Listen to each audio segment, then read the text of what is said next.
شهر رمضان الذي أنزل فيه القرآن هدى للناس وبينات من الهدى والفرقان. إن الحمد لله نحمده ونستعينه ونستغفره ونؤمن به ونتوكل عليه ونعوذ بالله من شرور أنفسنا ومن سيئات أعمالنا. من يهده الله فلا مضل له ومن يضلل فلا هادي له. وأشهد أن لا إله إلا الله وحده لا شريك له وأشهد أن محمدا عبده ورسوله. أما بعد فإن خير الحديث كتاب الله وخير الهدي هدي محمد صلى الله عليه وسلم وشر الأمور محدثاتها وكل محدثة بدعة وكل بدعة ضلالة وفي رواية وكل ضلالة في النار. فأعوذ بالله من الشيطان الرجيم. بسم الله الرحمن الرحيم. يا أيها الذين آمنوا اتقوا الله حق تقاته ولا تموتن إلا وأنتم مسلمون. وقال تعالى يا أيها الناس اتقوا ربكم الذي خلقكم من نفس واحدة وخلق منها زوجها وبث منهما رجالا كثيرا ونساء واتقوا الله الذي تساءلون به والأرحام إن الله كان عليكم رقيبا. وقال تعالى يا أيها الذين آمنوا اتقوا الله وقولوا قولا سديدا يصلح لكم أعمالكم ويغفر لكم ذنوبكم ومن يطع الله ورسوله فقد فاز فوزا عظيما. اللهم أرنا الحق حقا وارزقنا اتباعه وأرنا الباطل باطلا وارزقنا اجتنابه. اللهم علمنا ما ينفعنا وانفعنا بما علمتنا وارزقنا علما. رب اشرح لي صدري ويسر لي أمري واحلل عقدة من لساني يفقه قولی. اس اللہ کے نام سے ابتدا، اس کے ناموں کی کوئی انتہا ہی نہیں. ولو ان ما فی الارض من شجرۃ اقلام والبحر يمده من بعده سبعة ابحر ما نفدت کلمات اللہ. اس ذات اقدس پر کروڑوں درود و سلام ہوں جو تمام جہانوں کے لیے رحمت للعالمین بن کے آئے تھے. اللہم صل علی محمد وعلی آل محمد كما صليت على إبراهيم وعلى آل إبراهيم إنك حميد مجيد. وبارك على محمد وعلى آل محمد كما باركت على إبراهيم وعلى آل إبراهيم إنك حميد مجيد.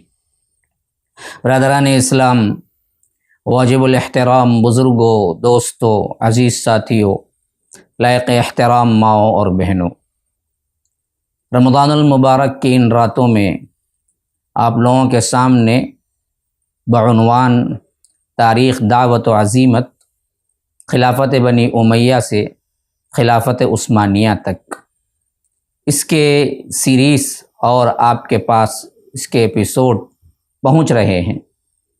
اللہ تبارک و تعالیٰ کا فضل و کرم ہے کہ رمضان المبارک کا تقریباً آدھا حصہ گزر چکا ہے، بلکہ گزر رہا ہے. آج 15ویں رات ہے، اور اس کے اندر جن باتوں کو میں نے آپ کے سامنے ذکر کیا، ان میں تفصیل کے ساتھ حضرت معاویہ کی حکومت اور ان کی خلافت رضی اللہ عنہ، خلافت بنی امیہ کا طرز حکومت، پھر اس کے بعد آنے والی خلافت بنو عباس کا ایک حد تک آپ کے سامنے واضح طور پر چند باتیں میں نے آپ کے سامنے عرض کی ہیں. خلافت بنو عباسیہ تقریباً 500 سال حکومت کی اور 500 سال کا عرصہ رہا. ان 500 سالوں کے اندر بہت سے نشیب و فراز دیکھے، بہت سے اونچ نیچ ہوئے. کبھی یہ بہت بڑی طاقت بن کے ابھرے، کبھی کمزور ہوئے، کبھی کیا ہے ان کے خلاف بہت سی بغاوتیں ہوئی، اور کبھی کیا ہے خود بہت سے لوگوں پر انہوں نے کیا ہے لشکر کشی کی. لیکن ان لوگوں کے ساتھ جو تاریخ میں بہت بڑا کارنامہ انجام دیے، تاریخ بنی عباسیہ میں یہ ایک گہرا صدمہ ہے کہ اسلام کے جو بہترین رجال اور بہترین لوگ تھے، ان سے بھی حکومت نے کبھی کبھی پنگا لیا اور ان کو بھی مصائب و آلام کا سبب بنی۔ اس سلسلے کو یوں کہہ لیجئے کہ مامون رشید اور ہارون رشید اس کے زمانے سے لے کر 2-3 خلفاء تک وہ زمانہ رہا جس میں ایک خاص مسئلے پر امت کے اندر بگاڑ آیا، اور اس کا سبب خود خلافت بنو امیہ کے خلفاء تھے، اور یہ تھا مسئلہ خلق قرآن کا۔ اور اس میں سب سے اہم ترین آزمائش جن کی ہوئی وہ امام اہل سنہ امام احمد ابن حنبل کی ہوئی۔ امام احمد ابن حنبل جو کہ تاریخ کے مایہ ناز علماء میں شمار ہوتے ہیں، زہد، تقوی، ورع، ہر چیز میں ممتاز تھے۔ اللہ تبارک و تعالی نے انہی اگلے پچھلوں کا سب علم سینے میں بھر دیا تھا۔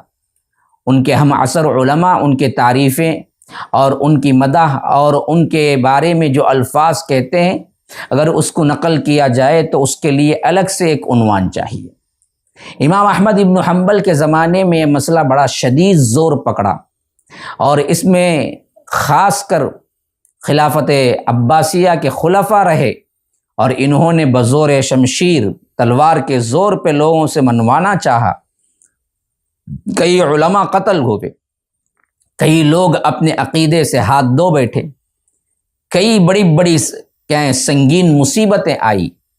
ان تمام میں ایک ہی چہرہ نظر آتا ہے جنہوں نے اس کے مقابلے پر کمر کس لیا، وہ امام احمد ابن حنبل ہیں۔ امام احمد ابن حنبل 160 پر 4 ہجری میں پیدا ہوتے ہیں اور 241 ہجری میں وفات پاتے ہیں، تقریباً 77 ایئرز پاتے ہیں، اور یہ خالص عربی النسل ہیں۔ اور فقہ کی اعتبار سے جو 4 ائمہ مشہور ہیں ان میں بھی ایک امام احمد ابن حنبل ہے۔ امام احمد ابن حنبل کا زمانہ بڑا علم کے لحاظ سے اونچا زمانہ تھا، لیکن فتنہ خلق قرآن کے اعتبار سے بڑا ہی آزمائش والا زمانہ رہا۔ گزشتہ کے مضمون میں نے آپ کے سامنے ذکر کیا کہ ہارون رشید 170 سے لے کر 109 پر 3 تک حکومت کی۔ تقریباً 23 سالہ حکومت میں اس کے اندر سلطنت اسلامیہ کا بڑا پھیلاؤ ہوا، فتوحات ہوئی، مضبوط ہوئے۔ یہ خلافت بنی امیہ کا، بنی عباسیہ کا 5واں خلیفہ تھا۔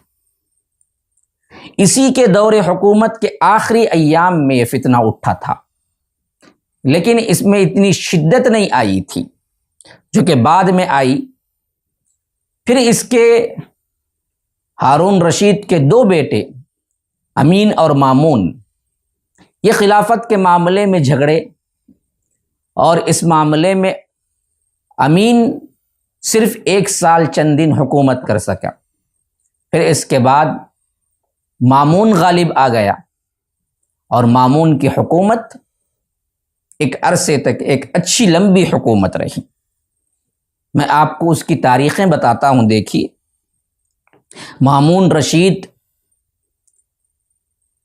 تقریباً 198 ہجری، وہاں سے لے کر 218 تک، ذرا اندازہ کر لیجئے، 198 اور 218، 20 سال کی حکومت۔ اب اس حکومت میں اہم ترین دور جو رہا وہ دور فتنہ خلق قرآن کا مسئلہ تھا، جو امام احمد ابن حنبل کے ساتھ پیش آیا۔ اور اس کے بعد آنے والا معتصم باللہ، اس کی حکومت 218 سے 220 پر 7 تک رہی۔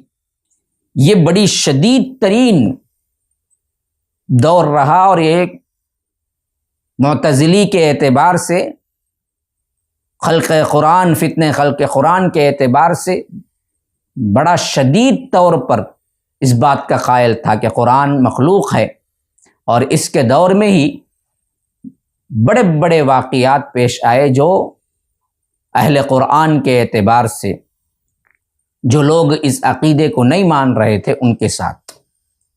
اب اس اثنا میں دیکھ لیجئے، ہارون رشید کا زمانہ 193 تک، پھر مامون اور اس کے بیٹے امین، یہ دونوں بھائی تھے جو ایک ساتھ لڑتے رہے۔ پھر اس کے بعد 198 میں یہ مکمل خلیفہ بنا مامون 218 تک، اور اس کے بعد اس کا اور بھائی معتصم جو ہارون رشید کا ہی بیٹا تھا، وہ 218 سے لے کر 227 تک یہ جو دور ہے، یہ دراصل معتزلی عقیدے کا بہت بڑا نشر و اشاعت کے سلسلے میں اہم ترین دور بن گیا۔ اس حیثیت سے چند باتیں آپ ذہن میں رکھ لیں تاکہ تاریخ کے اس واقعے کو صحیح طور پر سمجھ سکیں۔ اعتزال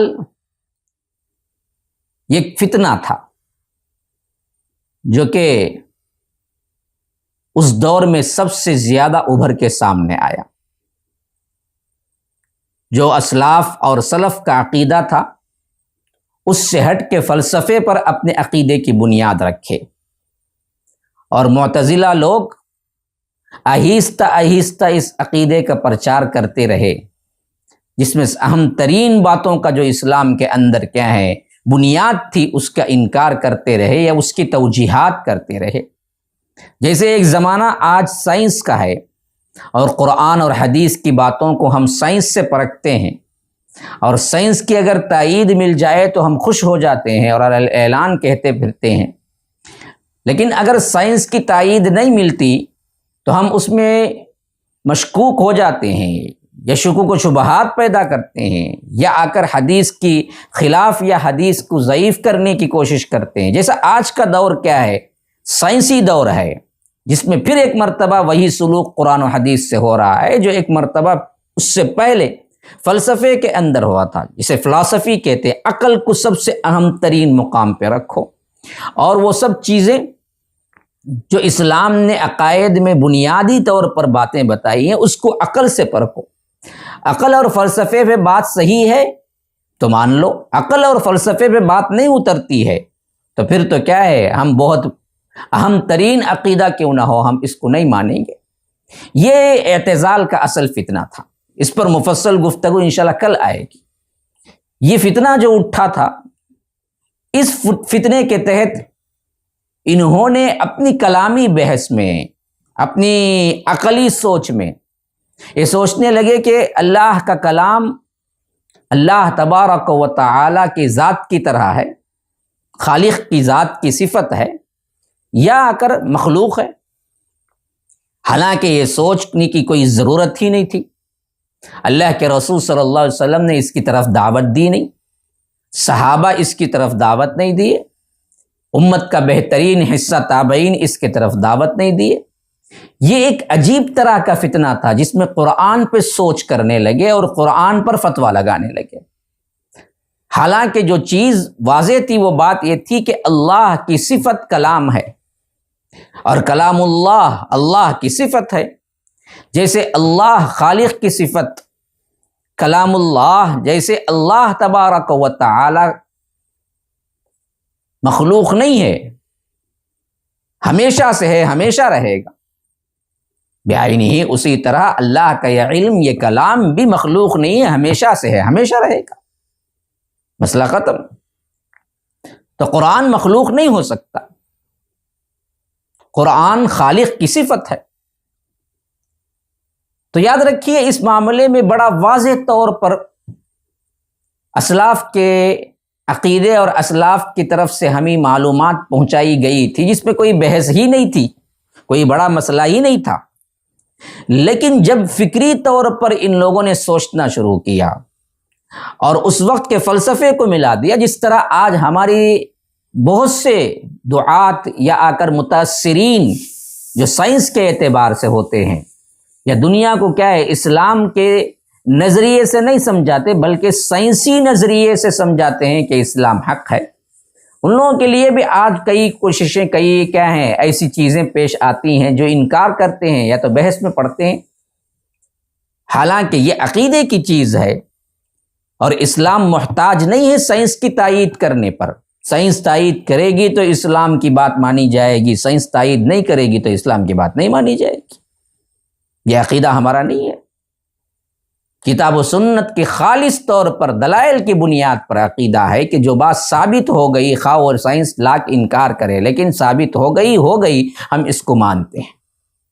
دیکھیے حدیث میں آیا ہے کہ سورج روزانہ غروب ہوتا ہے تو اللہ کے ہاں جاتا ہے، سجدہ کرتا ہے، پھر اس کے بعد پوچھتا ہے کل کہاں سے نکلنا ہے، تو اللہ تبارک و تعالی اس کو حکم دیتے ہیں، تو جس طرح کیا ہے مشرق سے نکلتا ہے ویسے ہی روٹین سے نکلتا ہے۔ لیکن حدیث میں ہے کہ جب قرب قیامت کا زمانہ آئے گا، خاص کر وہ نشانی طلوع الشمس من مغربہا، مغرب سے سورج طلوع ہونے کی جو نشانی آئے گی، جو بہت بڑی نشانیوں میں سے ایک ہے، جس میں فرمایا کہ لا ينفع نفسا ایمانها لم تکن آمنت من قبل او کسبت فی ایمانها خیرا، کہ اس وقت کیا ہے کوئی دوسری یہ ظاہر ہونے کے بعد کسی دوسرے کا ایمان اللہ قبول نہیں کرے گا۔ یہ ایسی حتمی نشانی ہے کہ اس کے بعد ایمان قابل قبول نہیں ہے۔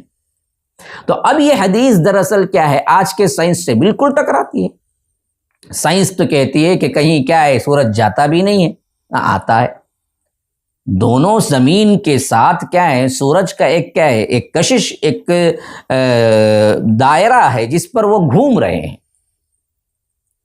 اب اس حیثیت سے زمین کا جس طرف کا حصہ سورج کی شعاعوں کے سامنے ہوتا ہے وہاں دن ہوتا ہے، جس طرف کا حصہ شعاعوں سے پردے میں ہوتا ہے وہاں رات ہوتی ہے، پھر وہ گھوم کے جب وہ حصہ وہاں آتا ہے تو اس جگہ دن ہوتا ہے اور رات ہوتی ہے۔ سورج کہیں جانے کا سوال ہی نہیں، وہ اپنے مدار پہ گھوم رہا ہے اور زمین اپنے مدار پہ گھوم رہی ہے، اور جس حیثیت سے جہاں ضرورت ہے وہاں جب روشنی پڑتی ہے تو دن ہے۔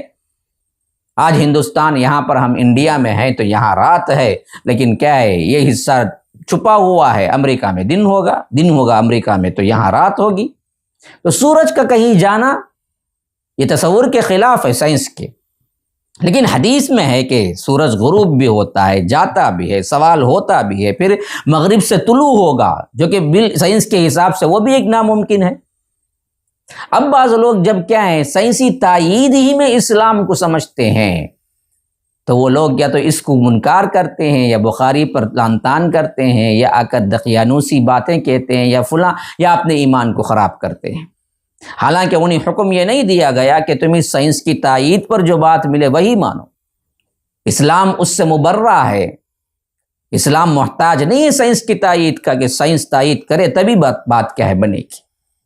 لیکن آج ایک دور بن چکا ہے، آج بہت سے دعات بھی اپنی بات قرآن حدیث سے پیش کرتے ہوئے سائنسی دلائل دے کر کیا کرتے ہیں اسے ثابت کرتے ہیں، اور لوگ بھی اسی وقت مانتے ہیں جب سائنس کے دلائل سے قرآن اور حدیث کی باتیں ثابت کی جائیں، حالانکہ بذات خود قرآن حدیث اتنا اعلیٰ ہے کہ وہ خود دلیل ہیں، اس کے لیے سائنس کے دلائل کی کوئی ضرورت نہیں ہے۔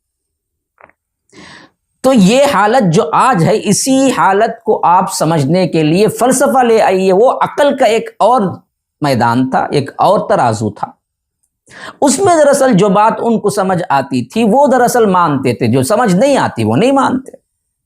انہوں نے دیکھا کہ پیپر میں لکھا ہوا ہے یا آ کر لکھی ہوئی چیز ہے یا قرآن پتھروں پہ لکھا ہوا ہے یا مصحف کی شکل میں ہے، یہ کیسا اللہ تبارک و تعالیٰ کا صفت بنے گا؟ تو اس طرح انہوں نے سوچ بچار شروع کیا، اپنے عقیدے کو بگاڑا، اور آخر کار کیا ہے اس نتیجے پر پہنچے کہ قرآن دراصل اللہ تبارک و تعالیٰ کی ذات اور صفات کا حصہ نہیں بلکہ مخلوق ہے، خالق کی صفت نہیں۔ اب یہ عقیدہ دراصل اس حد تک کہ جن کو پھیلایا گیا یا جن پر کیا پیش کیا گیا انہوں نے مان لیا تو مسئلہ ختم تھا، کم از کم اتنا زیادہ تو نہیں ہوتا تھا۔ لیکن اس کو دراصل خلفاء نے مان لیا، بادشاہوں تک بات مسئلہ پہنچا اور انہوں نے اس کی تبلیغ شروع کر دی، اور بزور شمشیر تلوار کے زبردستی اس عقیدے کو سلطنت اسلامیہ کا اہم ترین عقیدہ بنا دیا۔ تو وہاں سے مسئلے شروع۔ ہارون رشید کے دور کے آخری ایام میں یہ باتیں عوام میں اٹھنے لگی، لیکن وہ قائل نہیں تھے، اتنا زیادہ نہیں۔ لیکن اس کا بیٹا جو بعد میں آیا مامون، اور اس کے بعد جو معتصم آیا، انہوں نے اس کو کیا ہے اپنی زندگی کے اعتبار سے مشن بنا لیا، ایک بہت بڑا اہم دعوتی مرکز بنا لیا کہ ہم اس کو کر کے ہی چھوڑ دیں۔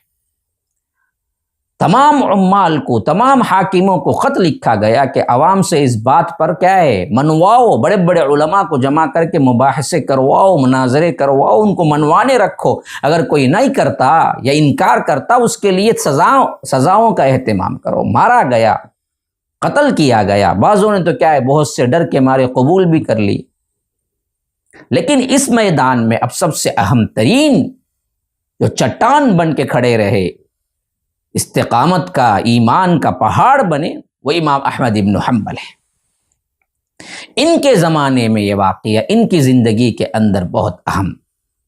تو یاد رکھیے امام احمد ابن حنبل 160 پر 4 ہجری میں پیدا ہوتے، اور اپنے عروج کا زمانہ ہوتا ہے جب یہ فتنے میں ان کو ڈالا جاتا ہے، ان سے کیا ہے مباحثے کی جاتی ہیں۔ کیونکہ میں نے بتایا تھا کہ 198 to 218 مامون کا، پھر اس کے بعد معتصم کا زمانہ 218 to 227، یہ امام احمد ابن حنبل کی زندگی کا اہم ترین دور۔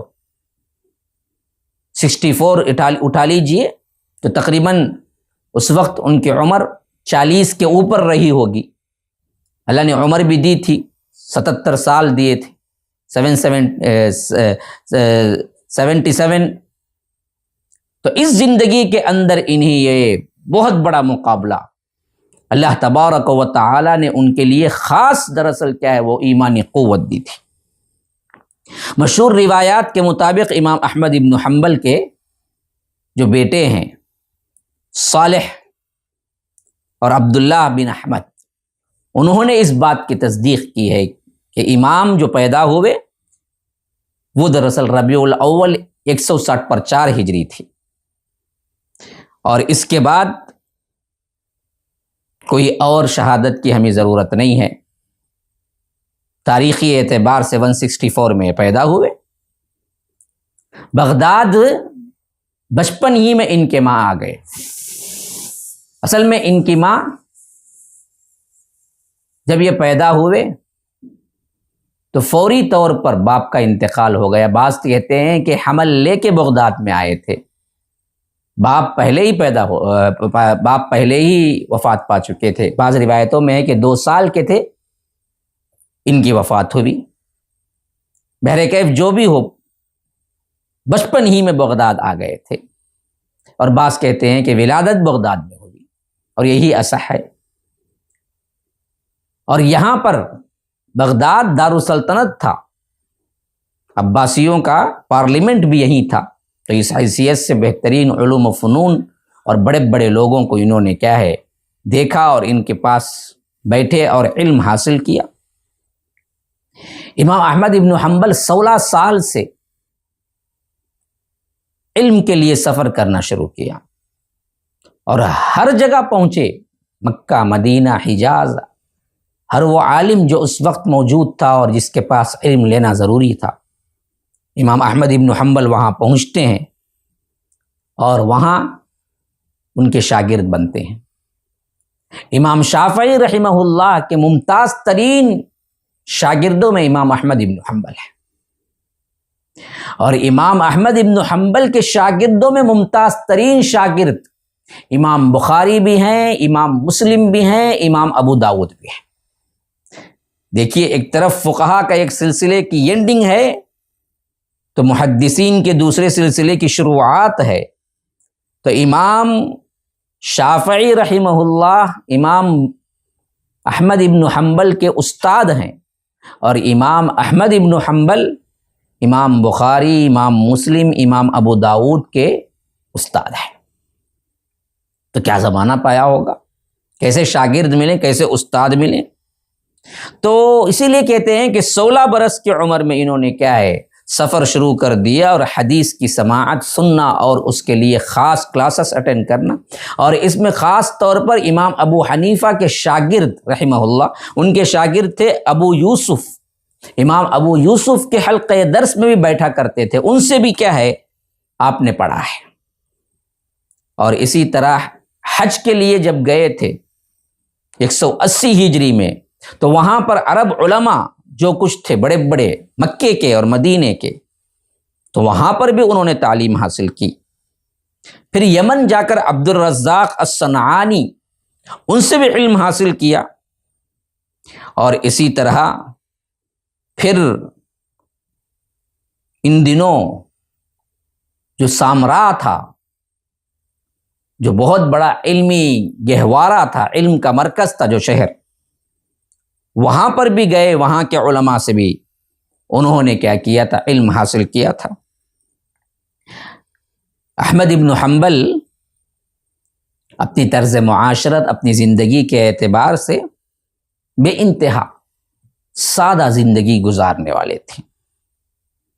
جو غلہ پیدا ہوتا کاشتکاری خود کرتے، اور جو پیسہ آتا، جو غلہ پیدا ہوتا، جو اپنے لحاظ سے ضروری سمجھتے اس کو رکھتے، بقیہ سب اللہ کے راہ میں دے دیتے۔ انہوں نے کہا، احمد ابن حنبل کہا کرتے تھے کہ اللہ ابو الہیثم پر رحم فرمائے، ان کے گناہوں کو بخش دے۔